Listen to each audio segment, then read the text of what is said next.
Thank you for coming today. We have a full session dedicated to the research of Professor Liane Azevedo.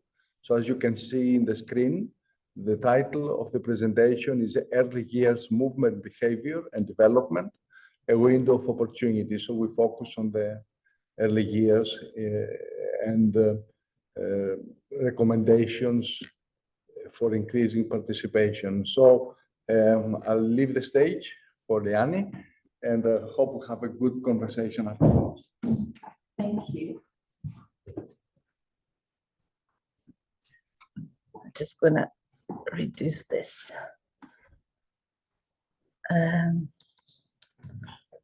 Okay, so thank you so much. Oh, I need to stay here. Yeah, so my name is Liane. I just started in university in February, so I'm brand new here. My second day at the university today. I started in February, but then I had a hip replacement surgery, so I've been out for a while, and now I'm back. So I'm very pleased that I'll be able to talk about my research, which I divided in two sessions. The first one, I'm going to talk about school-based interventions, and then I'm going to be talking about the early years. Although the title is early years, the first part is going to be about children interventions in general in school. But okay, so the first part is about school-based physical activity interventions. We all know that school is a very unique point for promoting physical activity interventions, because we have children all in one place. We can deliver the intervention. The problem is that there is this conflict with schools that need to achieve their academic achievement, academic scores. So there is always a battle between instruction times and physical activity time. And one thing that is difficult to convince schools is how important is physical activity and how this won't really impact the academic achievement of children.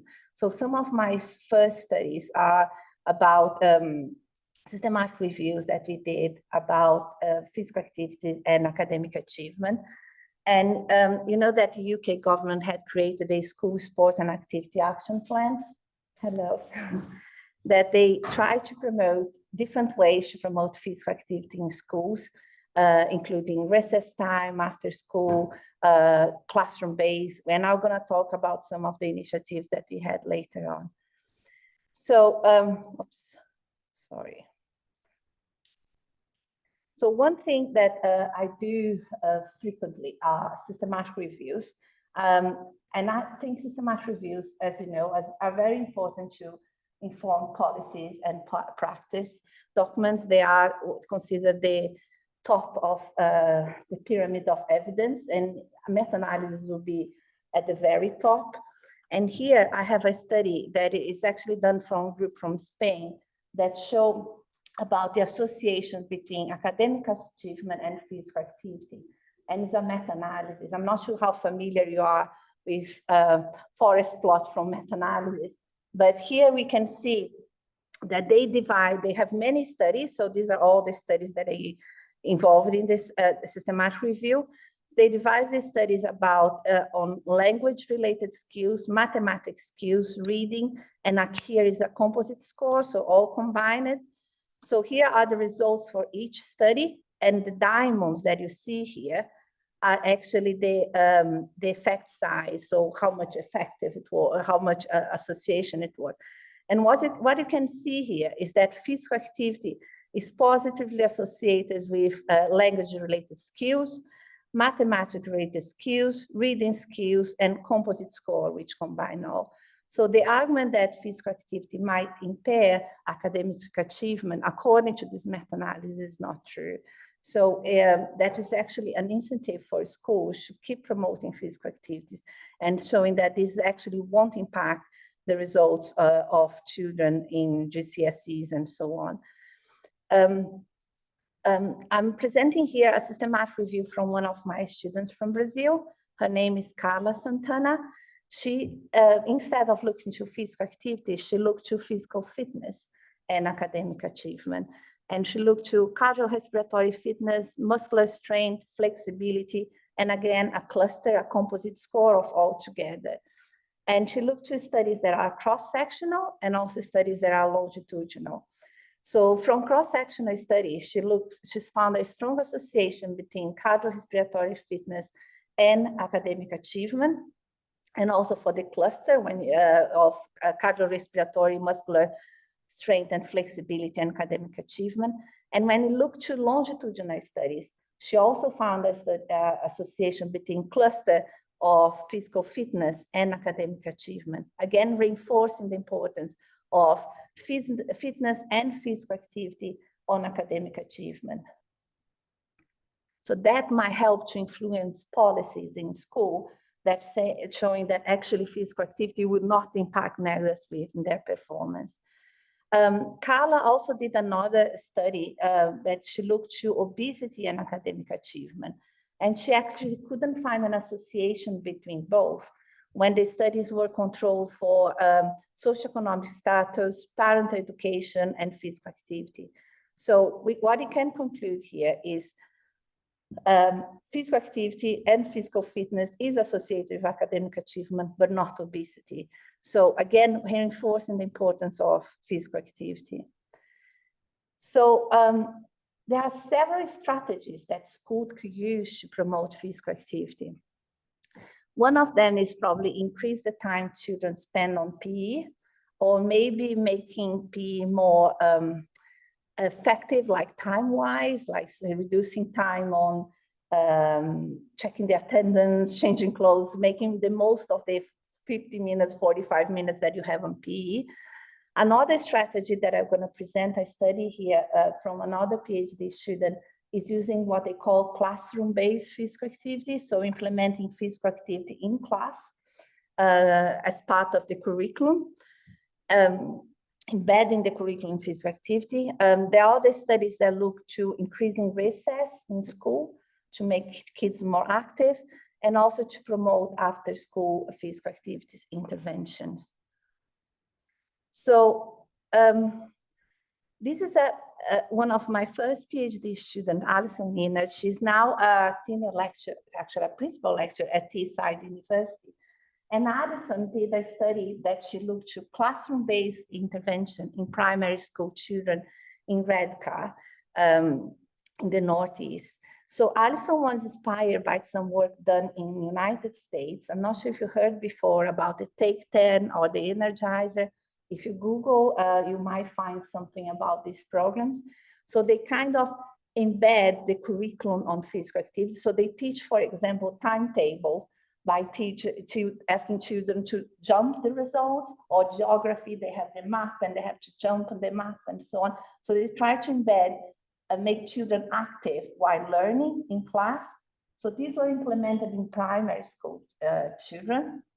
So Alice used some of the methods from these studies from the US, but she also consulted some teachers in the area to adapt the curriculum, and she created the Excite, which was her program for classroom-based physical activity. So what she found, she did a program for 8 weeks and 153 children, 9 to 11 years old. She had 2 schools and intervention and 3 schools as control. And what you can see here from the results is that there was an increase in physical activity levels, moderate to vigorous physical activity and total physical activity after 8 weeks. So you can see here a possible beneficial net effect using minimal clinical difference. But actually after follow-up, after the 8 weeks, the effect disappear. So as soon as we remove the intervention, the children come back to their physical activity levels that they had before the intervention started, showing how important it was to maintain the intervention level, so the physical activity in class, to maintain the activity levels. So they couldn't really sustain the activity that they had during that 8 periods for a longer period of time.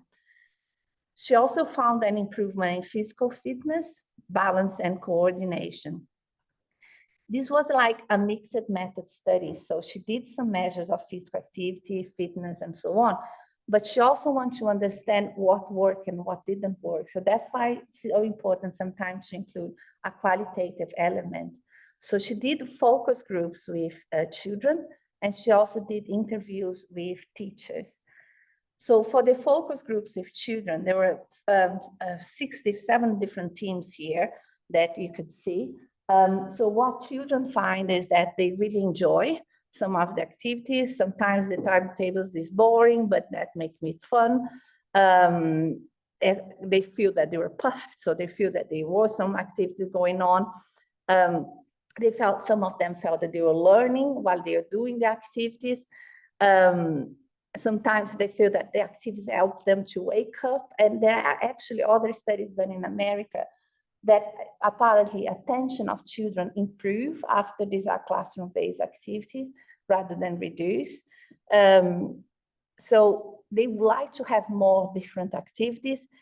They have some concerns, and you can see here from the quote from one of the children about teachers' involvement. So they said that some teachers didn't really get involved too much. And that's something that also comes in the teachers' interviews. Some are not very confident on delivering the intervention. And that's something that needs to be improved for the future, because some teachers were not very active and they did feel quite uncomfortable about exercising in front of the children. There were some children that mentioned that the teacher asked them to go and deliver the activity rather than themselves.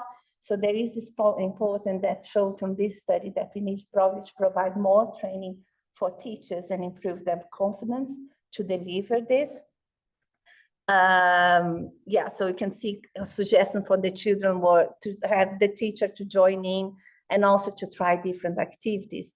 And what you can see from the teacher's structured interviews was exactly kind of mirror what the children say, is that teachers tend to do the activities that are easier for them to deliver, the ones that doesn't need too much preparation, the ones that they feel more confident.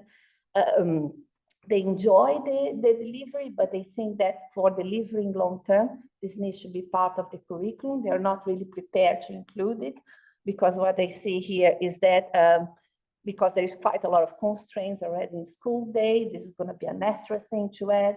So there is this thing about, although they find it beneficial, they are not so confident and they feel that this needs to be part of the curriculum for them to be able to deliver. So this is something that we want to move to a large scale, we might need to consider.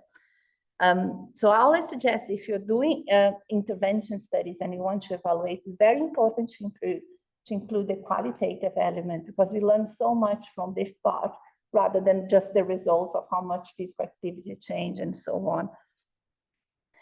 So the other study that we did with physical activity in schools was actually the PhD from Catherine Weston. She's now a senior lecturer at the University of SPARC. She looked to heat intervention at secondary schools.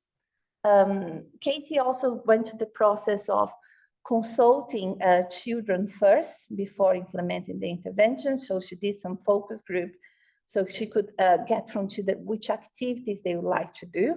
She knew that she wanted to do HIIT, so that she knew about the intensity of the exercise she wanted to do, but she had some flexibility about the modes of activity, also when children wanted to be delivered, if it was during PE, after school, during break time.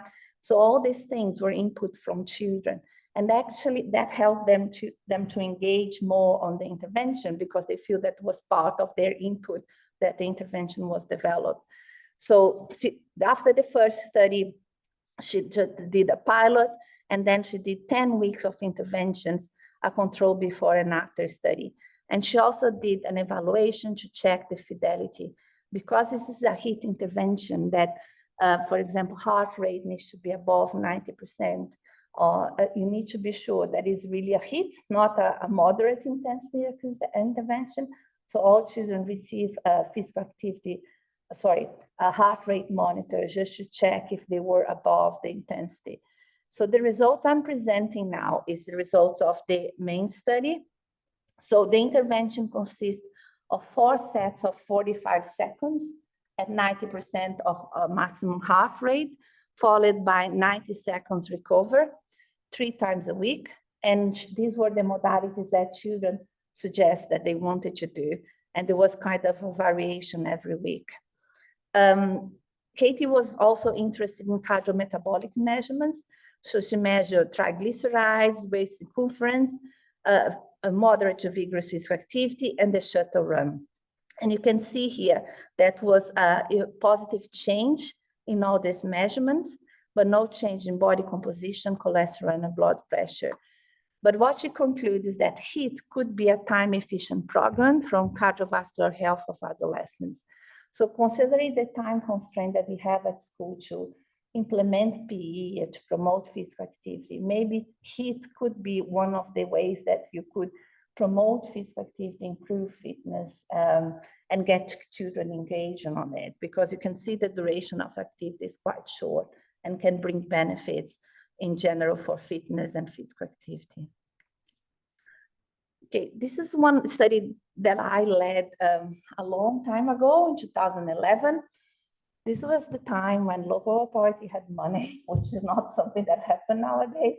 So I'm not sure if you remember, in 2011, there was a kind of, they were worried about a bird flu pandemic. Did anyone remember that? Yeah. So the local authorities got ready and they got some money from the government to be prepared for this bird flu pandemic. But the bird flu pandemic didn't happen. So they had some spare money.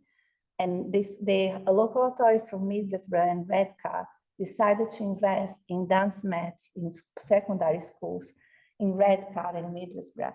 So they delivered this dance mat in 22 secondary schools in the area. And the aim was to promote some innovative way of physical activity and actually try to engage children that usually don't engage in sports in general. So what we did in this study was we examined the effect of this dance mat on secondary school.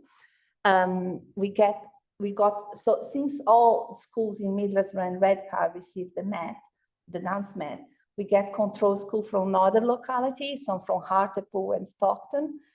So that was our control school. And this was what you call a natural experiment. I'm not sure if you heard about natural experiment before. So natural experiments is basically when you don't control the intervention. So I don't tell them exactly what they need to do.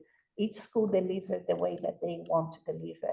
So some schools decided that they want to deliver the dance mat during PE. Sometimes we're during the break time. Sometimes we're after schools.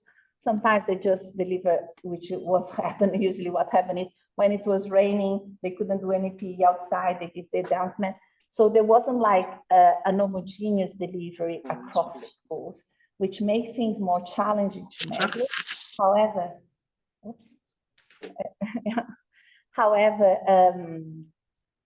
it's also interesting because that's more or less how it happens in the everyday life, isn't it? When you do a randomized control trial, where you have everything controlled, it worked in that set of situation. But when you go to the world, in the real world scenario, things are delivered in different ways. So that's going to be a stage after the RCT, where you do the natural experiment.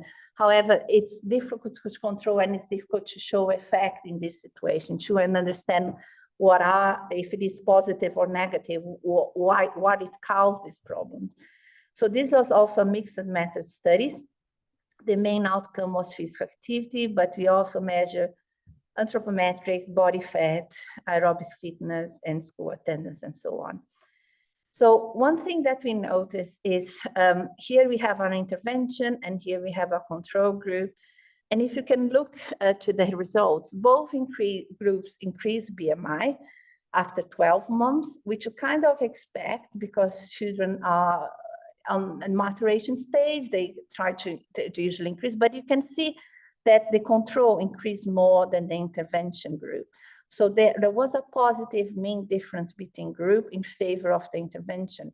So apparently the intervention was successful in reducing the increase in BMI.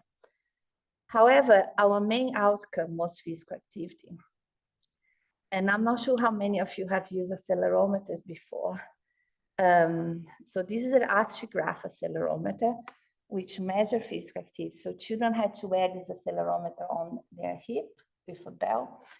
When we give the accelerometer first time, it was kind of a new thing for children that they are very keen to use. So you can look here how many of participants use the accelerometer at baseline, 170 in the intervention and 150 in the control. However, when we come back a year later, they were not interested in the belt anymore. So not many of them used, so we didn't have much valid data. So we just had 38 students that used the accelerometer throughout the period that we want, which was 3 days for the intervention and 48 for the control. So it was very difficult to infer any data on that because a small sample really used the accelerometer, which was the key device that you wanted to do. And we find surprisingly that actually the results were negative. So physical activity actually did not increase for the group that from the dance mat group. So you can see here a drop in physical activity levels for the intervention group, and actually the control group maintained the physical activity levels. One thing to mention is that our schools in the control group was quite active. One of the schools actually even had a swimming pool.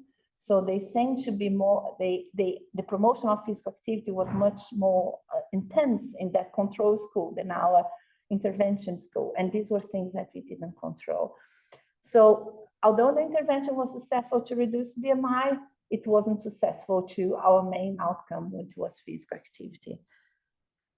Again, we did a qualitative study to try to understand what happened. So we did focus groups with children and interviews with teachers. What we found is that the intervention appeared to be successful, particularly for some children that usually didn't engage in PE, because the advantage of the dance mat is that all children were looking at the screen rather than looking at each other. And then they become less conscious of themselves. Like in PE, sometimes if you're not so skilled, you would feel not so confident to participate in PE class. But on that one, everybody was looking at the screen rather than looking at each other, and they didn't know which one was which. So they were engaging more. And apparently, they also considered, because it was dance, I thought it's going to be something more for the girls. But the boys see this as a kind of video game, and they enjoy doing that. So I actually helped to engage children that are hard to engage on PE on this situation. So this was a benefit that we couldn't really separate the data to understand if that particular children really had a bigger change in physical activity levels comparing to the ones that are more engaged in PE. But we had several problems. One of the problems is that the company who delivered the dance mat kind of went bankrupt throughout the project, so they couldn't really give us the updates on the system. Like kids, you know, they always want to change all the time, so they want new music, new things, and we couldn't do that. There's also this thing about reduction in budget from school sports partners, so they were supposed to help us in the project and they couldn't help. So there are things that happen in the everyday scenario, which is part of a natural experiment, that impact on the results. Again, reinforcing the importance of doing some qualitative studies together with the quantitative to try to understand why data were positive or negative. Okay, so now coming to like projects that I'm doing more recently. Kirsty Hemingway was, she used to work here at Sheffield. I'm not sure if some of you know her. So she's now at Huddersfield, and she is one of my PhD students. Kirsty is doing really well. She has already published one of her PhD papers. Her main thesis is about secondary school students' motivation, engagement, and well-being in physical education. She's doing 4 studies. 2 of them are qualitative, and she wants to understand students' and teachers' perspective on what motivates them on PE. And then she's doing also 2 systematic reviews that is ongoing now. She published the first study, which is the exploring students' experience on secondary school physical education in England. She looked to 2 groups, key stage 3 and key stage 4. So from the focus groups that she performed, she noticed that children from adolescents from key stage 3 had a negative perception of PE because it was very structured, kind of competitive, and so on. And when it moved to key stage 4, when they had more freedom, when they are 14 to 16, so there was not so much structure to follow the PE curriculum, they really enjoy more the PE aspect, and they said that was an opportunity to relieve the stress and pressure of school lives or exams and so on. So she found a big gap in perception of PE between these two age groups, which was quite interesting. The students also highlight the importance of teachers to enhance their experience. And they found also that PE could be an opportunity to improve their well-being in general, particularly when they are in key stage 4. They were quite stressed with exam and so on. So the suggestion was to have a more holistic approach to PE that go beyond movement skills and so on, but also look to the mental health aspect that could benefit and well-being. And this is Louisa Hona. She is also a senior lecturer at Huddersfield. She's doing her PhD now. And Louisa is looking to a population that is usually not explored in the literature. So she looking to young people attending pupil referral unit. So as far as I know, there are very few studies. I know Louisa is really struggling to find reference for other studies with this population. But this is a very good, important population to target because physical activity might bring important benefits for the mental and physical well-being of this group. So Louisa is using a positive youth development framework and what they call the 5 C's to frame her PhD. She did she developed an intervention for these participants, and she used some qualitative work where she looked to students' perspective around the 5 C's before and after the intervention, and also for staff. And she did some quantitative measures looking to health-related quality of life and personal development, physical activity. So she's about to complete her PhD. I'm not showing her results here, but in general, her results were really positive, apparently, and also sustainable. Even when the intervention completed, children apparently improved a lot their confidence because of the intervention components. Louisa also managed to bring some of these students to the university to do some activities at the university, and some kind of have a barrier to get into the university environment. They didn't have the confidence, and by bringing them to do the activity there, they kind of broke this barrier and they built some confidence. So there are some positive results, and Louisa is also trying to partner with other groups from Exeter to do more research in this particular population, which I think is a population that usually is not well investigated. Okay, so this is mainly my area of research now, which is on early years, which is the title of the presentation today. Okay, so why I think it's important to target early years. I really like this graph because it shows, let me stay here. So because it shows how important is the early years, how sensitive period is the early years.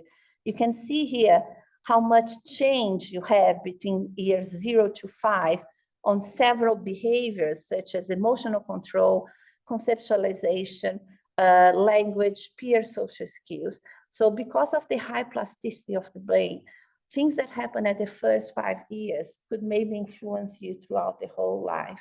So that's what this study shows about. So experience in early life can affect brain development and behavior. And some people argue that the most cost-effective way to change behavior and reduce health inequalities is to target the first 5 years of life. So I'm trying to focus my research from now on in this year group, and I have some projects that I'm going to show you now about this. Another thing that I'm very interested, again, coming back to what I said earlier about the academic achievement, for early years, we don't have maths and English and stuff, but one thing that is very important in early years is a measure of school readiness. So the government's very keen to see how many kids are school ready when they start school. So we are using this as a measure to see if physical activity, or one thing that I will mention, use of interactive electronic device and so on, would affect positively or negatively school readiness. So school readiness is a term that describes how ready children are when they start school. And there seems to be a big gap between children that are in the most deprived area, considering to the ones that are in most affluent areas. Children from most deprived areas are about 11 months behind children from more affluent areas in school readiness. So if there is a way that we can try to intervene to reduce this gap, that could maybe change things for later in life in their school years. So these are some of the measures that they have on school readiness. And you can see that for a child to be school readiness is kind of a very holistic approach. Doesn't just depend on the child, depend on the parents, depend on the school, depend on the community, depend on the environment that they live. So this is something that we are also interested to investigate, what the factors that affect the school readiness. So Dan Jones is another PhD student that is now a senior lecturer at Teesside University. Dan looked at the association between physical activity, motor skills, and school readiness in children from reception age, 4 to 5 years old, at northeast of England. So Dan did an amazing work. He managed to collect data for 328 children from reception, 26 schools, and he measured fundamental motor skills, physical activity, school readiness, and some demographic and anthropometric measures. For our disappointment, school readiness was not associated with physical activity. I remember when Dan came to talk to me about this result, I said, oh my goodness, this was something that we are really keen to see if physical activity could promote school readiness, but unfortunately, that's not what our results show. But it kind of makes sense, because if you look to how school readiness is measured, teachers usually assess a child if they're school ready. And if they go in a class and see the child that is better behaved, the one that sits down, it's calmer and so on, is probably the one that the teacher will assess as better school ready. And also it involves a lot of fine motor skills, more than gross motor skills. So it's something that, although we were disappointed, it kind of makes sense of the type of measure it is associated. And surprisingly, school readiness was associated with sedentary behavior. But one thing that is interesting is that was very significant also concerning motor skills. And motor skills, not just fine motor skills, but also locomotor motor skills and so on. So although it wasn't associated with physical activity, it was associated with motor skills. And that come to link to another study that Dan did, which was a systematic review and a meta-analysis, where you look to the association between motor skills and physical activity. So Dan looked to studies that were cross-sectional and also longitudinal studies. So Dan found as association, as you know, between fundamental motor skills and physical activity from cross-sectional studies. And this is what you see from this forest plot here in this meta-analysis. You can see the diamond here on the front of the barrel, which showed like a positive effect. And also, Dan found from longitudinal studies that physical activities drives fundamental motor skills. So children that are more active tend to be better on fundamental motor skills later on. So that doesn't really impact, like, you see, if you think about children promoting physical activity in early years, could be important to drive motor skills later that could maybe in the future impact for the school readiness. So this was an interesting finding that you want to explore further. Oops, this is funny, it's not showing the full graph. I'm not sure, yeah. Here I did a Prisma flow chart for a systematic review, but it's not showing the graph, but let me see if I take the, oh no, not even here. Okay, so I'm gonna try to explain here. So I'm now doing, this is manuscript in preparation. I'm doing a systematic review to understand what determines school readiness. So if you try to understand what are the determinants of school readiness, we could maybe develop interventions to try to improve those. So we did this systematic review is huge. I'm not sure if you can see this number here. We screened 70,000 articles because school readiness is so broad, involves so many aspects, that we use so many terms that the number of studies that we had to screen was huge. At the end, we include 67 studies on this systematic review. And we are trying to look what are the individual determinants, the interpersonal determinants, and the environment determinants of school readiness. So, for example, individual determinants, there is quite a lot of evidence about gender in school readiness. So girls tend to be more ready than boys to get to schools. Also, there is the problem of socioeconomic status. Low socioeconomic status is related to low school readiness. Some stuff we don't have much evidence yet. So I'm gonna do now, the next stage is to plot all these outcomes from individual level, interpersonal level, and environmental level to see which ones are strong determinants. And by knowing that, we could maybe target later on which components we want to target in an intervention.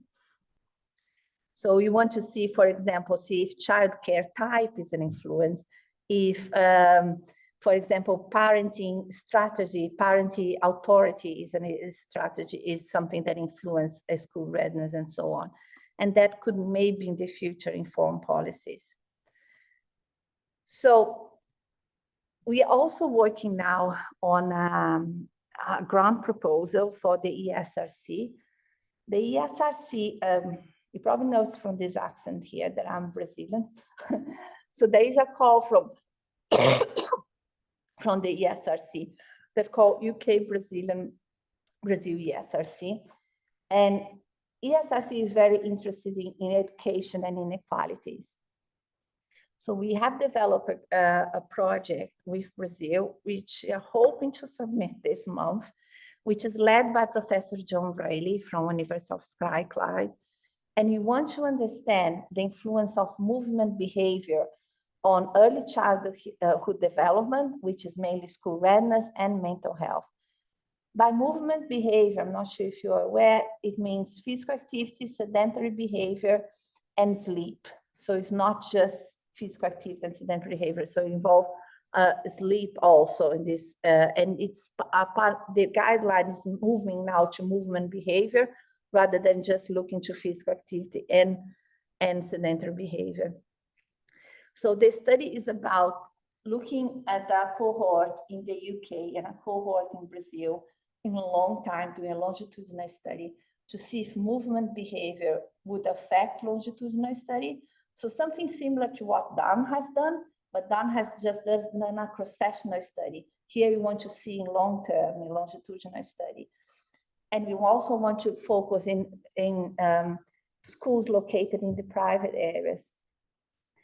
And the second phase of this study would be to do a qualitative work, to speak with teachers and policymakers to understand what are the barriers and facilitators to improve movement behavior in schools, in preschools. And the final package would be to develop an intervention. So we're going to do some workshops and so on to try to develop an intervention. And then hopefully if you get this grant, get to the end, we can develop an intervention next. So this is more or less the plan for the ESRC project that we are working on at the moment. I also want to mention a global study that is being led by Professor Tony Oakley from University of Oregon. Tony is a distinguished professor from University of Oregon. If you Google his name on Google Scholar, you're going to see his H index is 100. It's quite impressive.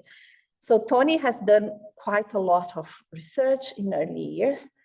And now, I think from 5 years from now, Tony decided to do a global surveillance study to look to movement behavior in early years across the globe.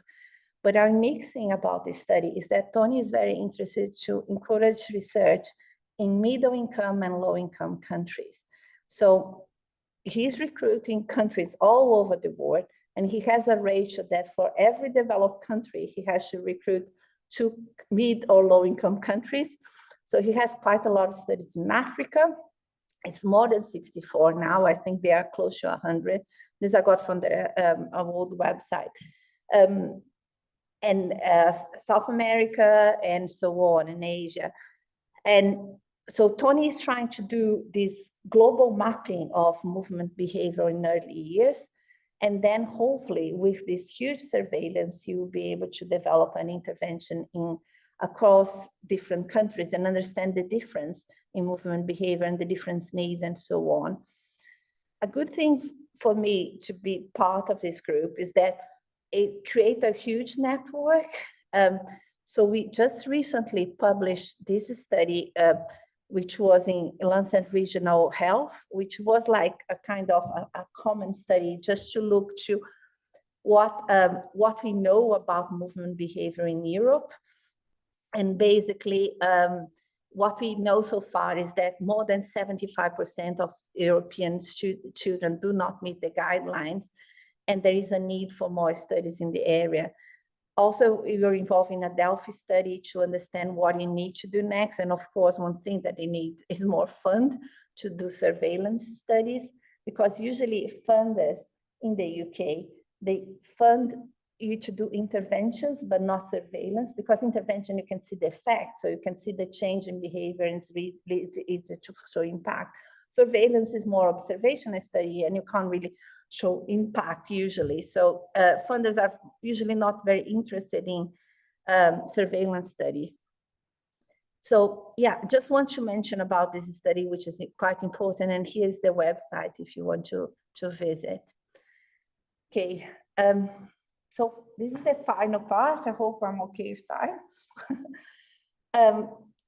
So one thing in particular that I'm interested in early years is the impact of interactive electronic devices in children. So I used to work before here was at Huddersfield, but then I was at Teesside University. And when I was walking on the street on Middlesbrough, I saw these banners on the street from the local authorities saying, play with me, not with your phone, share a picture with me, not your phone. So the local authorities over there were concerned about parents spending too much time on their phones and not interacting much with their children. And I'm also interested to see if children nowadays are displacing a lot of their playtime to be on screen or using tablets or phone, and how this is impacting their development, not just physical, but also mental development and so on. There is this concern that also parents be using more the phone. There's an impact on parent and child interaction. And it's known that parent and child interaction might impact child conduct problems, late development, self-regulation skills, obesity during adolescence, and depression during adulthood. But again, we don't know. And we also know that, although I'm talking about more of the negatives here, the use of technology might bring some benefits too. Some of them I'm going to talk about.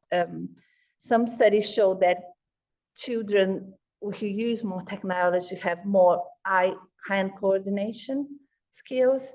This technology are used for teaching. Some apparently also children with special education needs benefit for use of these technologies. So it's not like a black and white, and we just want to understand what are the pros and cons.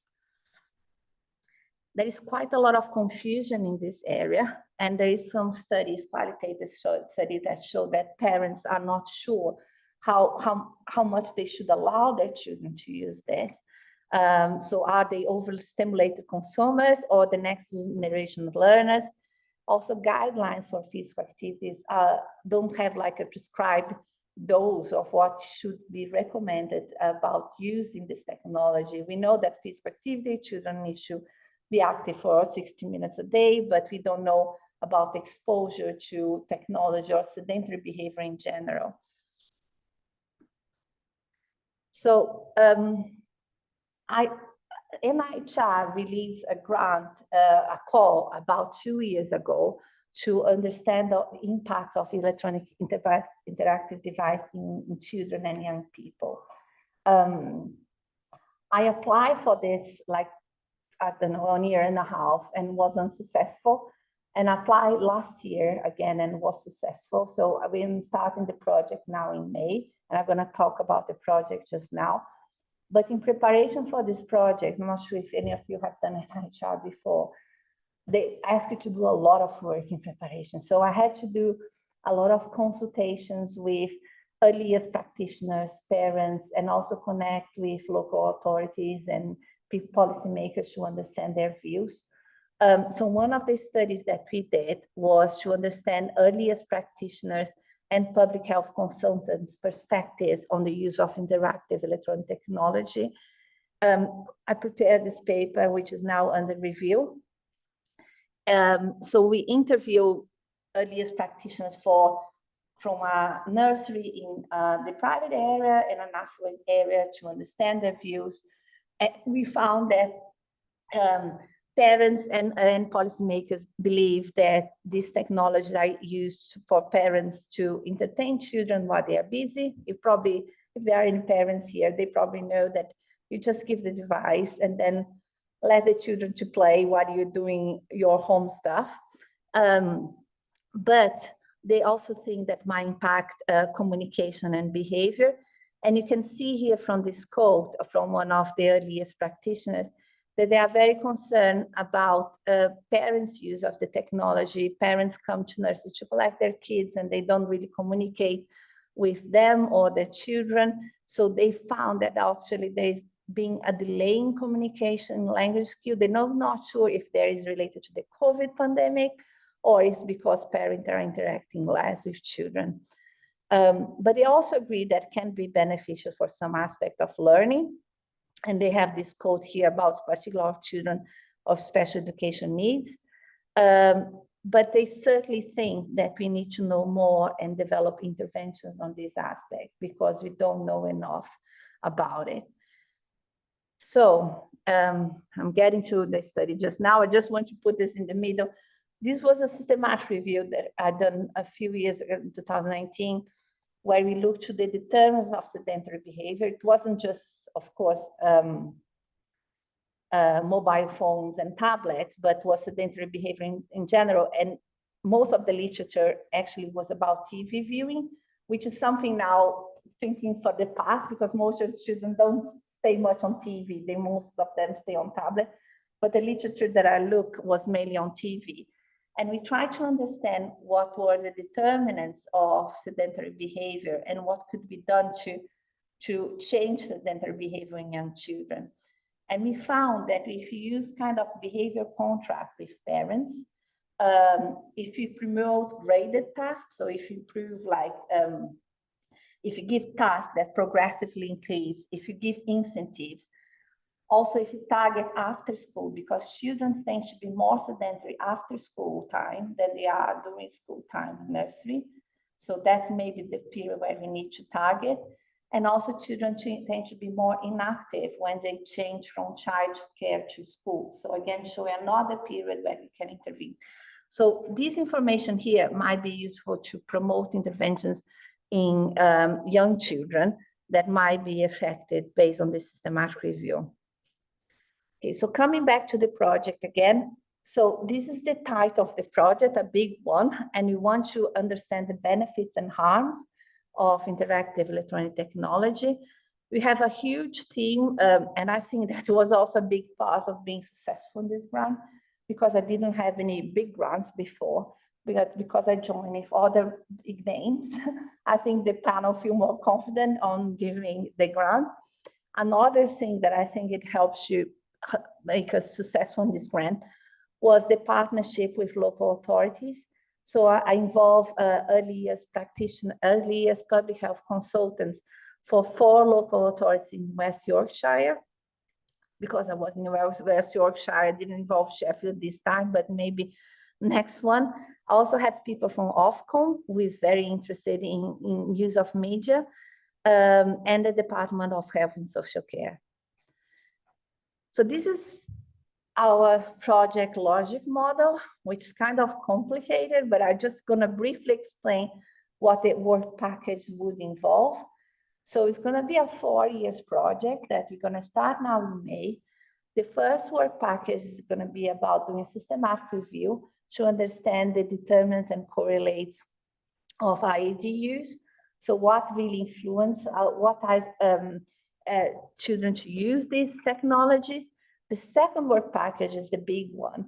We're going to collect data of 1,500 children in the area, and we're going to do a longitudinal study. So we're going to try to measure how much they use their tablets and phones. We have a special app that can measure their duration and also the time, because it's not, I don't think it's a question just about the time, but also about the content.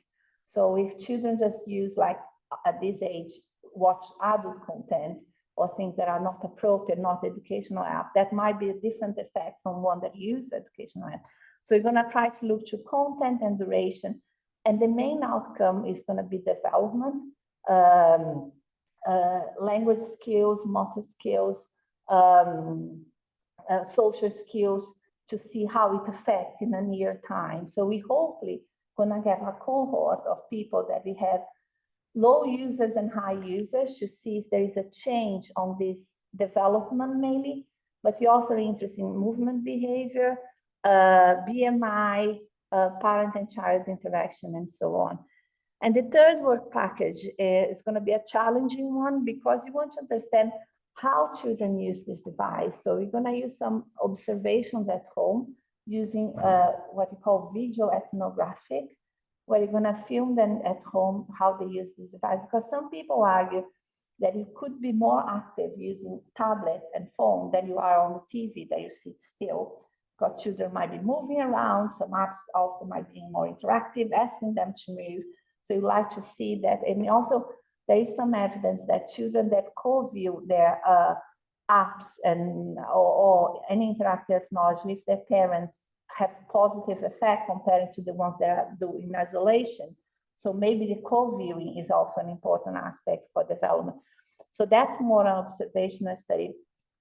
So all studies are observation. We won't be doing any intervention, but we hopefully in the long-term impact, which is the last column here, with this data, we'll be able to inform what we need, if we need an intervention, if there is a negative effect, or if there is what we call like a dose response ratio, if there is an ideal dose that start to be beneficial and above that start to be negative. Also the thing about the mode, and try to promote interventions at nurseries and also for parents and also inform policymakers. I know I talk a lot, sorry. So these are the reference.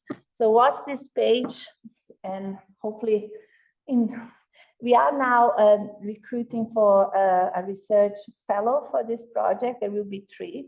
So I was telling them is that maybe in a future meeting, the research fellow, rather than me, could be talking about some of the findings of our first work package. Thank you, and sorry for talking so much.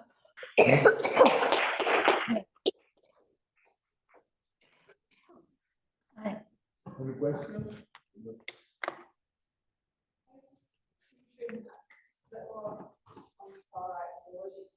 They part of the funding that you're receiving from NIH or the grant, or are they what you trade for next after that project is complete? On the large one, you mean? Yeah. So glad you pay attention to that. So that one here you're talking, isn't it? Yeah. So talking about the behavior tiers we'll be using. So we are trying to embed the socio-ecological model in the work package throughout the 3 work packages. So in work package 1, when you're going to do the systematic review, we will try to differentiate what the individual, interpersonal, and environment correlates. Also for the work package 2, we have some individual measures. We also have some interpersonal measures. We're going to measure parent-child interaction. We're going to measure parent use of phones. We're going to measure kind of school readiness, which could be environmental and so on. And the work package 3 is more interpersonal environment, which will be at home. So we're going to try to set this all. And the other behavioral theory that we're using is the behavior epidemiological framework, because they try to start from observational studies to move to intervention studies. So we need to understand the behavior before we move to intervention. So these are the 2 theories that I'm trying to frame the NIHR, because they're very keen on theories on the NIHR. They have a session that say for you to justify the behavior theories that we're using.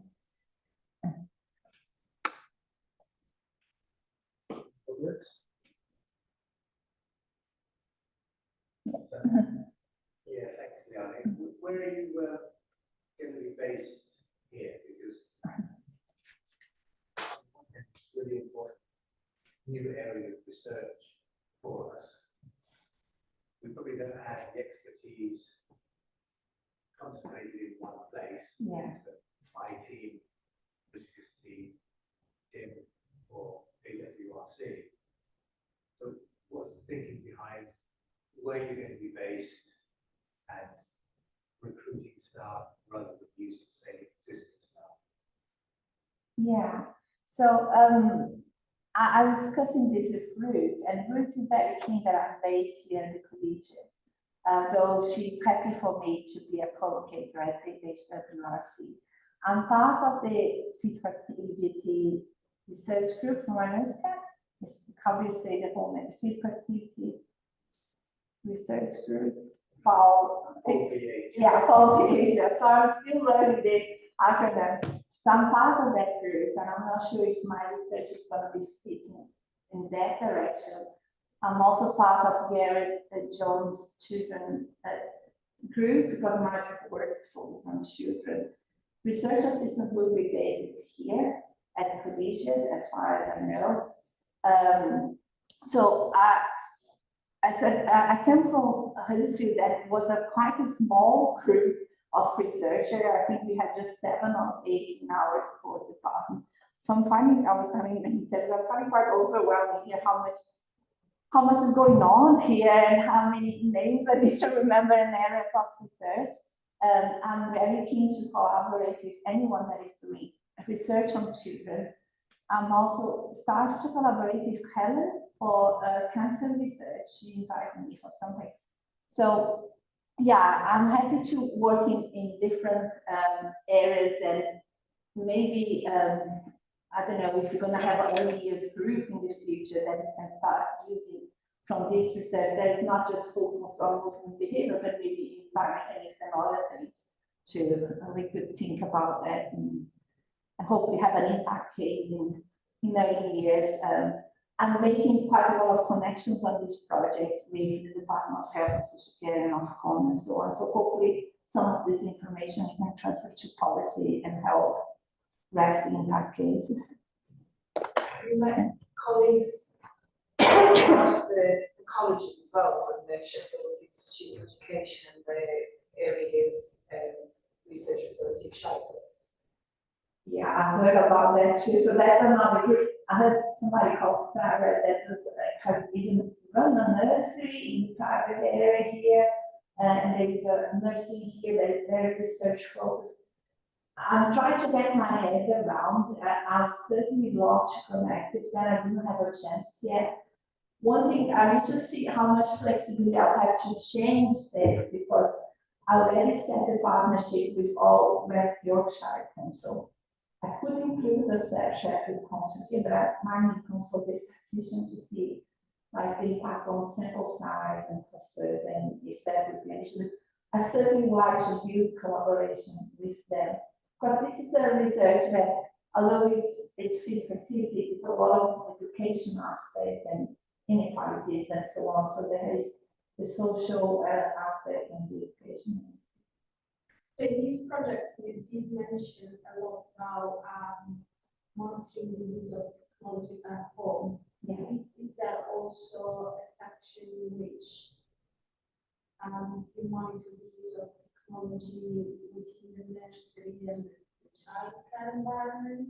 Yeah, that's a good point. Most of the nursery, I had to check that to be fair.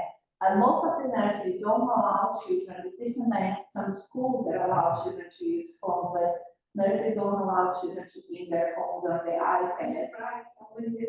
They do. That's good, yeah. So if that's the case, I'll need to put this out. That is gonna be complicated because what I need to do, even like at home, that was one of the questions of the reviewers actually, because there is a group from America that developed this app that called Protocol, that we can measure the amount and the type of apps they are searching, but there is the issue if the iPad is shared with someone, so we have to add a questionnaire to see if it's shared and maybe have a diary to see. So there is the measure of exposure will be very difficult. And if adding to the nursery aspect, that would be another one. So it's something that I need to check for all the nurseries. I try to consult early years practitioners, early years consultants, and practitioners when I develop this. They haven't mentioned this to me, but that would be something that I need to consider. Also, assume another aspect is that for this age, there is quite a large variability on how many hours kids spend at home, or with, within the nursery, or with grandparents and childminders. Yes. So it is very difficult to control and to. It will be.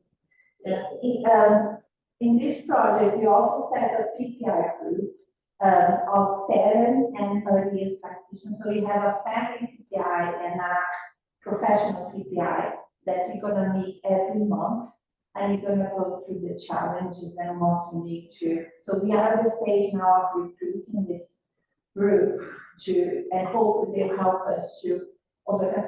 It is also behavior in general is difficult to measure. Like even use a accelerometer is more objective, but I don't think there is another way at the moment that we could do rather than having this app and complement with a diary. But yeah, I think that will be challenging. It is, yeah. Unless I have a camera like we're going to do in work, but that's also good because they are at home. I have a camera everywhere, observe them. I can be broader 24 hours.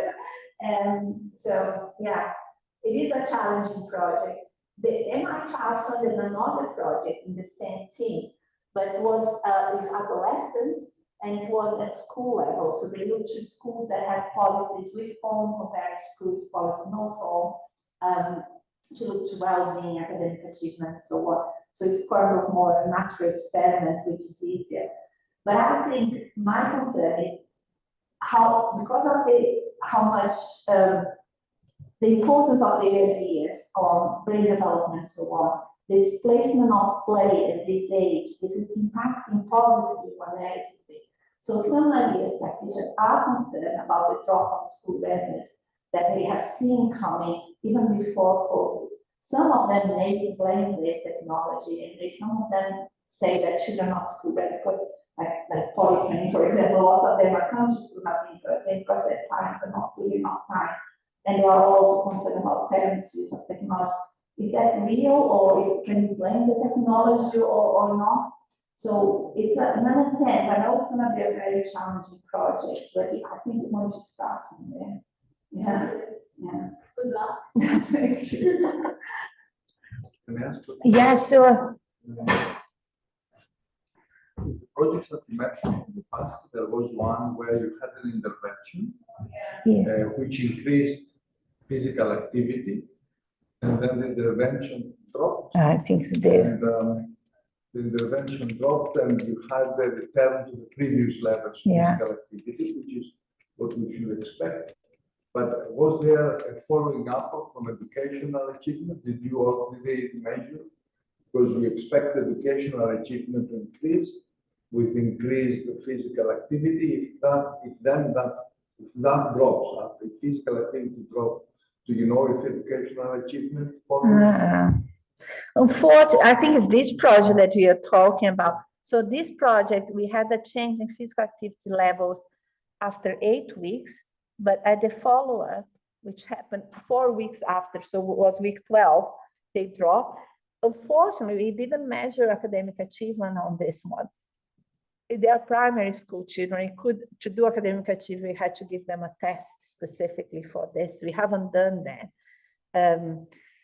Usually, I think the studies that measure physical activity and academic achievement tend to be more observational studies rather than interventions.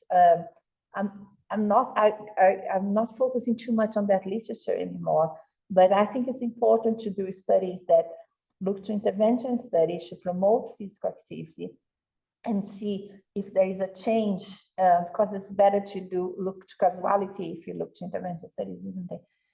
Before and after an intervention and improvement on academic achievement, and also when you remove the intervention, if the benefits are maintained or not.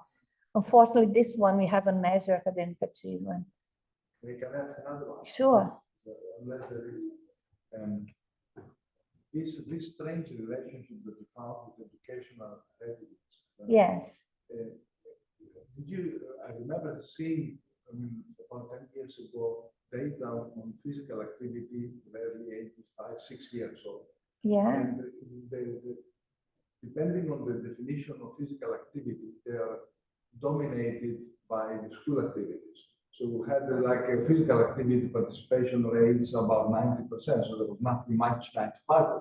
Nothing much you can do about this. So how did you ensure variability in the physical activity if you are in a system of inside school? Yeah. So you mean like, so if you get a population, because the measure is usually done at school time, is that what you said? If you put school time, yeah, and your definition is once a week, yeah, then you get 95%, easily above 95% participation rate, which they don't vary much, so you don't get meaningful results. So I don't know, did you isolate yourself? Did you isolate the definition to outside school, after school? In this study, and also in the FAB study, they use like accelerometers. So they use the belt throughout the whole day. So you measure in school and after school.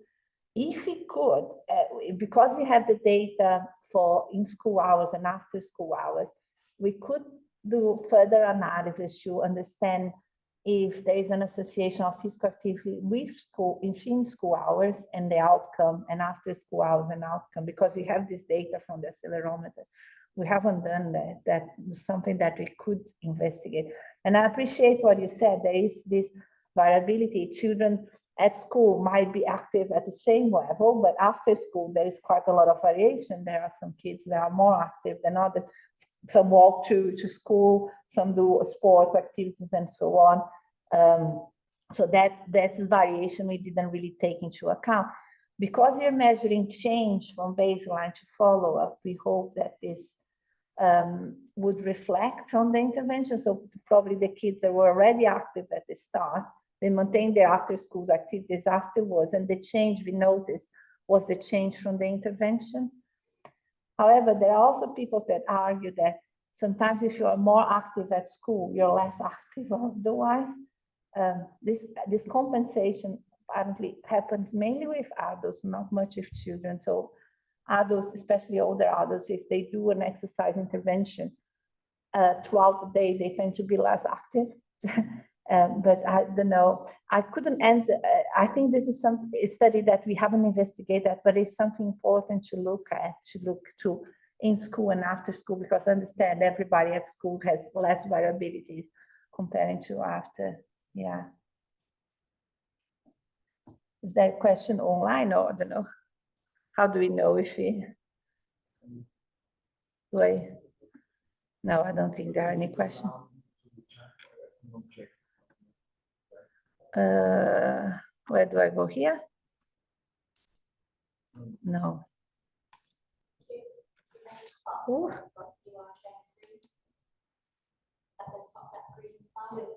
Oh, no questions. Yeah. Okay. Okay. Well, thank you very, very much. Thank you.